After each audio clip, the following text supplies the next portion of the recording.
Mirë se erdhët në gjithçka rreth makinave në kanalin ku jepen informacione dhe flitet vetëm për botën e automobilave. Në këtë video do t'ju flas për mjetet që ju vendosni t'i bleni jashtë Shqipërisë për shkak se keni humbur besimin për të bler një makinë në tregjet shqiptare. Sigurisht që edhe këtu në Shqipëri abuzohet masivisht me makinat që tregtohen, por edhe tregjet e huaja nuk janë më mirë. Nëse sillni një makinë dhe vendosni ta targoni në Shqipëri, sigurisht pasi keni paguar edhe doganën, duhet keni parasysh disa detaje. Qëndroni në këtë video pasi rregullat kanë ndryshuar dhe mos harxhoni para se të merrni një vendim.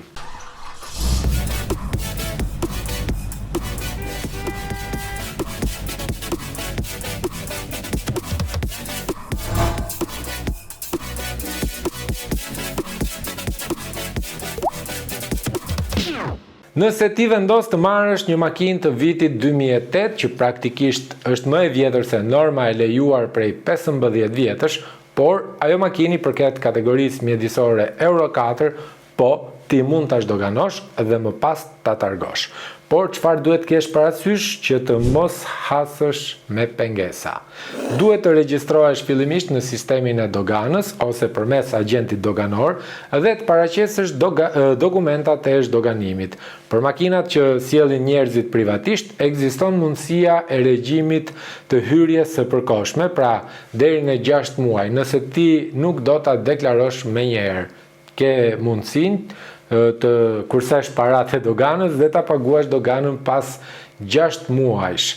Zakonisht dogana e makinave më të vjetra se 15 vjet paguhet në bazë të çmimit të blerjes dhe çmimit të referencës. Edhe pse ty makinën mund ta ketë falur dikush dhe ke bërë një kontratë shitje me 0 lek, ti përsëri duhet të paguash të vëshën e asaj makine me çmimin e referencës që e posedon vetëm dogana shqiptare.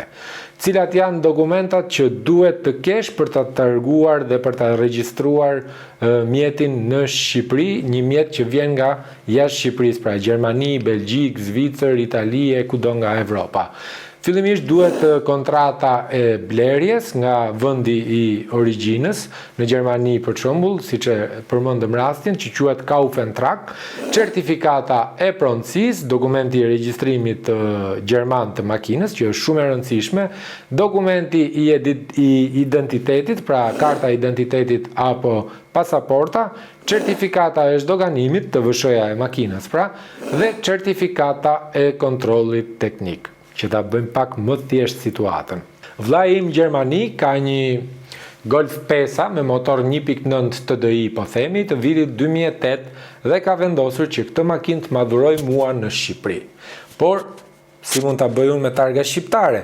Unë jam i detyruar që kësaj makine t'i paguaj një tarif doganore prej gati 600 eurosh, nëse makina do t'kishte motor 2000, pra dogana do t'i shkonte rreth 850 euro për shkak se llogaritja bëhet edhe në bazë të kubikëve që ka motori. Pra 1899 hyn tek motorët 1.9, ndërsa 1910 e kap kategoria e 2000-shit dhe dogana është më e lartë.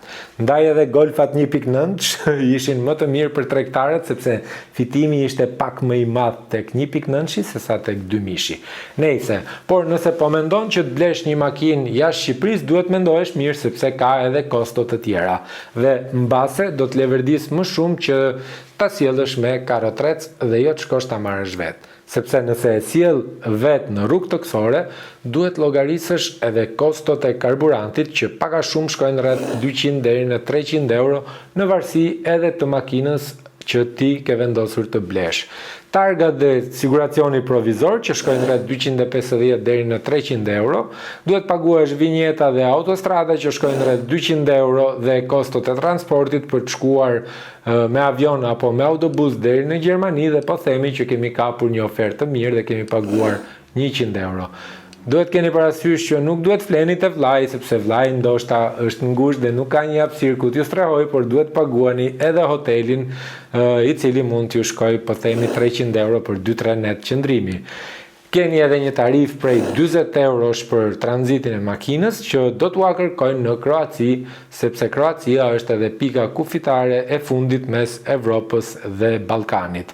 Të gjitha këto kosto nëse rruga ju shkon vaj, por nëse ka ndonjë të papritur me makinën, sepse ju nuk e dini se çfarë makine po merrni, thjesht i keni bërë një revizion apo i keni bërë një kontroll të përgjithshëm, por nuk dini se si do t'ju shkoj rruga, do të bëni rreth 1500 apo 1700 kilometra dhe duhet i bëni llogarit me laps dhe me letër. Madje të merrni një laps me 2 maja. Të gjitha këto i kam nga eksperienca, sepse kur unë personalisht vendosa të sjell një makinë nga Gjermania, të jem realist, mu duken shumë 850 euro që më kërkoi karotreci dhe shkova ta marr vetë. Por sigurisht që më kushtoi edhe më shumë. Lash punën ndoshta për një javë, apo pak më shumë, pak më pak, më zuri dëbora rrugëve të Evropës, ngatrova autostradat, rrugët dhe udhtova ditë-natë pa pushim. Si përfundim, shpenzova 1200 euro vetëm për ta sjellë makinën në Shqipëri. Por u zura edhe në çdo pikë doganore dhe pas 37 orësh udhëtimi, si qershia mbi tort në Muriqan, nuk punonte banka sepse ishte ora 15 e së shtunës. Kështu që mendohuni mirë dhe llogaritni çdo kosto. Është thjesht që të mendosh se po e sjell nga Gjermania, po kur rihyn kësaj rruge, bëhesh pishman. Kaq edhe për këtë video dhe ju ftoj që të bëni subscribe dhe të aktivizoni zilen për videon e ardhshme për të tjera tema në gjithçka rreth makinave.